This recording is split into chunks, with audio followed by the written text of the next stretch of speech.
Je vais vous parler un titre un petit peu accrocheur sur l'économie collaborative. Alors, premier constat, Facebook compte 1,65 milliard d'utilisateurs, alors que l'Europe et l'Amérique du Nord en comptent 1,27 milliard. Donc c'est un premier constat qui montre que ce type de plateforme a un certain pouvoir au niveau de la gouvernance mondiale, rien que par son nombre d'utilisateurs. Deuxième constat, il y a quelques jours, Airbnb a encore levé des fonds pour atteindre une valorisation de 30 milliards de dollars, ce qui correspond à un montant qui est supérieur à la majorité des PIB dans le monde. 100 pays dans le monde n'ont pas 30 milliards de PIB. Donc ce qui est assez important. Tout ça, pourquoi est-ce que je vous dis ça? En fait, c'est pour vous montrer, et je pense que vous le savez déjà, que l'économie collaborative, aujourd'hui, ne peut pas être ignorée. Les plateformes, tous ces phénomènes qui sont là depuis quelques années, ont pris une place qui mérite d'être décryptée.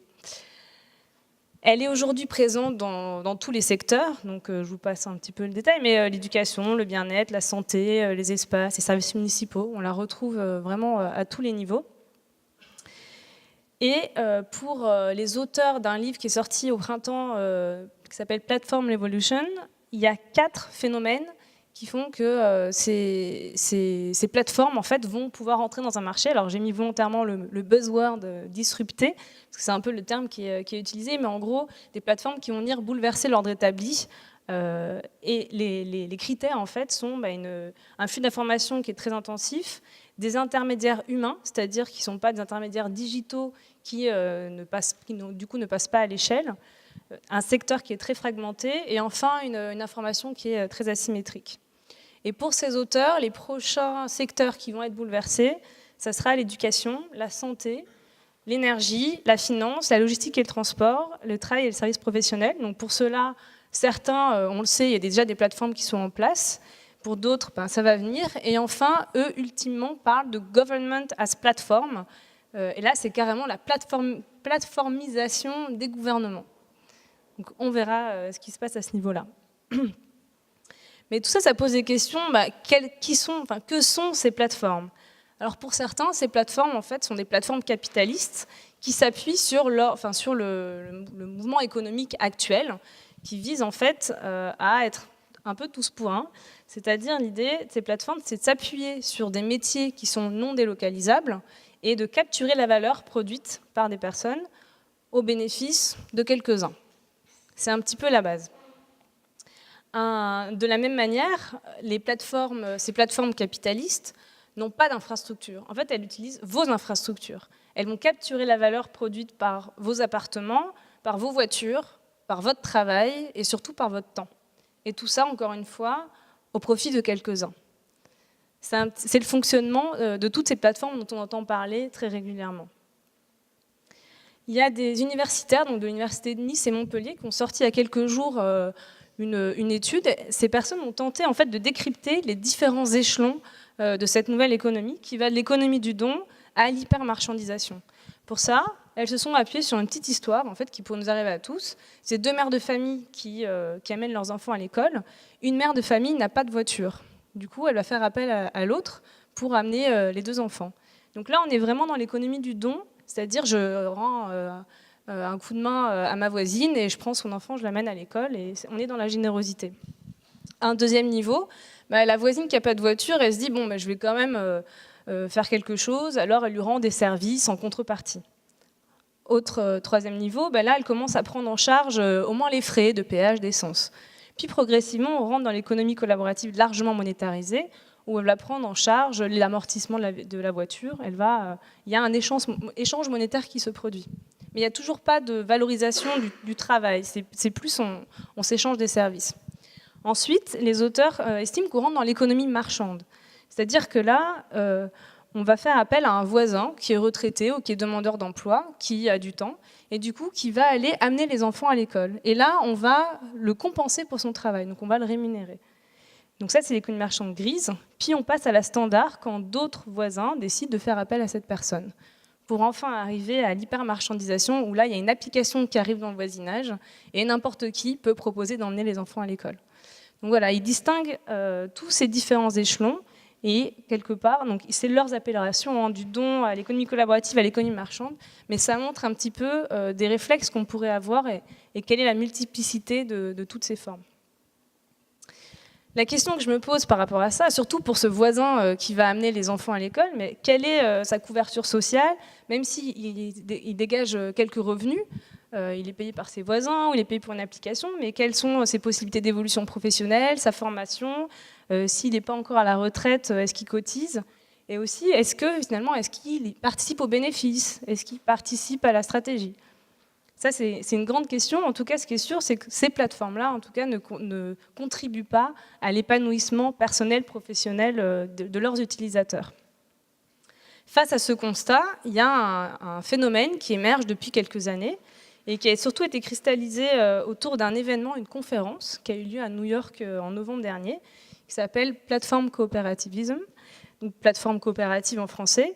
Et il y a trois, donc j'ai nommé ces trois auteurs qui sont très actifs sur ce sujet et qui parlent énormément de cette nouvelle mouvance. Et il y a d'ailleurs un livre qui va sortir sur cette thématique très prochainement. Donc, par rapport à ça, Michel Bauwens, lui, il dit que le pair à pair, qui est à la base de ces échanges, de cette économie collaborative, c'est la participation libre de partenaires égaux engagés dans la production de ressources communes.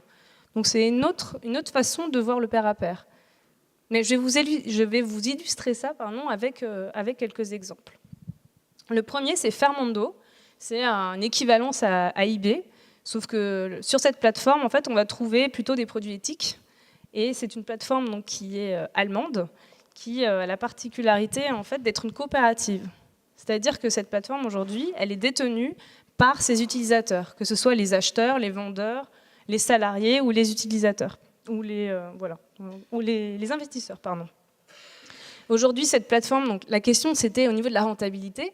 Cette plateforme, elle s'est développée grâce à ce qu'on appelle du crowd equity. Donc elle a fait une levée de fonds auprès de ses utilisateurs pour se développer. Et elle est en train de se lancer au Royaume-Uni. Et son ambition, c'est de se développer au niveau international en créant un réseau de coopératives. Un deuxième exemple, c'est Inspiral, qui est une coopérative d'entrepreneurs en Nouvelle-Zélande, qui existe déjà depuis quelques années. En fait, eux, ce qu'ils font, c'est que ce sont des entrepreneurs qui vont mutualiser leurs ressources, qui vont être dans une logique de gouvernance participative et qui vont voter leur budget. Donc, tout est transparent. Et ce collectif d'entrepreneurs va créer des applications comme Lumio, qui est une application pour prendre des décisions de manière démocratique, ou encore CoBudget, qui permet à des organisations d'être dans la transparence, dans la gestion de leur budget. Donc, par rapport à une plateforme équivalente qui serait Upwork, qui va donner du travail à des freelances, ben là on est dans une autre logique, puisque les entrepreneurs sont vraiment partie prenante de l'organisation. Un autre exemple un peu plus ancien, c'est Modo, qui est au Canada, et qui existe depuis 1997, et qui propose à ses utilisateurs en fait, d'être sociétaires. C'est une coopérative d'autopartage. C'est un peu l'équivalent d'Autolib ou ce genre de service, mais à la différence près que les utilisateurs vont détenir en fait, l'entreprise. Enfin, un dernier exemple, c'est un exemple beaucoup plus récent, c'est FreeCab, qui était VTC Cab il n'y a pas très longtemps. C'est une entreprise française qui en fait qui est utilisable par les VTC et les taxis. Déjà, l'objectif c'est de réconcilier ces deux mondes. Et la particularité aussi, c'est qu'il n'y a aucune commission. C'est-à-dire que eux, ce qu'ils disent, c'est que c'est une application des chauffeurs pour les chauffeurs. Donc on voit qu'il y a différentes initiatives qui émergent, qui ont une volonté à proposer autre chose que les plateformes traditionnelles monopolistiques dont on entend beaucoup parler, et qui s'appuient sur quelques principes. Le premier, c'est la propriété collective. L'idée, c'est, comme on l'a dit tout à l'heure, que ces plateformes soient détenues par leurs utilisateurs. Alors il y a une variété de possibilités, c'est les utilisateurs, les salariés, ça dépend un petit peu des cas. Il y a aussi l'idée que ce soit contrôlé démocratiquement par ces utilisateurs, une idée de créer des postes, d'ancrer des postes, et de proposer en fait aux utilisateurs de la plateforme qui vont produire du travail, une couverture sociale, une retraite, et puis finalement une dignité quoi, en tant que travailleur. Pour résumer, les plateformes, on peut résumer un petit peu comme ça, les plateformes capitalistes, elles vont être dans une démarche de pouvoir centralisé, elles vont avoir comme objectif de distribuer leurs bénéfices aux actionnaires, qui sont souvent une minorité par rapport aux utilisateurs, comme on l'a vu tout à l'heure, et elles vont être orientées capitaux. Contrairement à ça, les plateformes coopératives, elles vont être dans la décentralisation du pouvoir, elles vont ouvrir la gouvernance, elles vont permettre aux utilisateurs de participer dans la vie, dans la stratégie. Elles vont redistribuer les bénéfices aux participants. Et enfin, l'objectif, c'est plutôt orienté sociétal.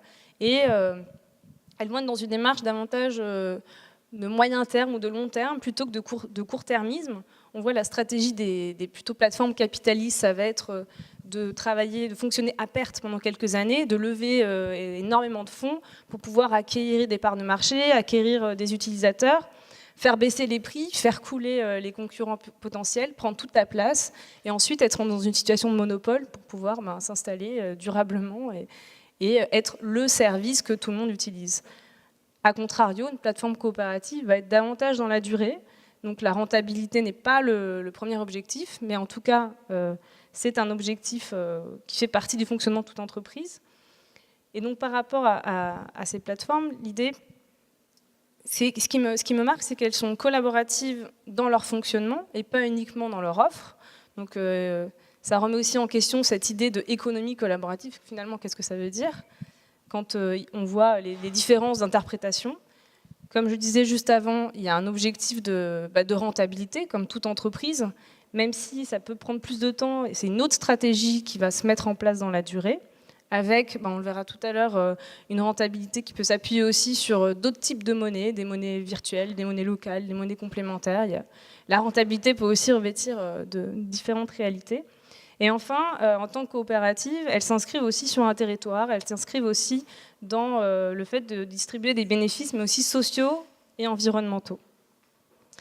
Et donc la question que moi je me pose par rapport à toutes ces évolutions qui sont en train de naître, on le voit, c'est encore le début, c'est est-ce qu'elles seront capables de créer une société qui soit réellement collaborative et régénérative? Je vous laisse sur cette interrogation. Merci.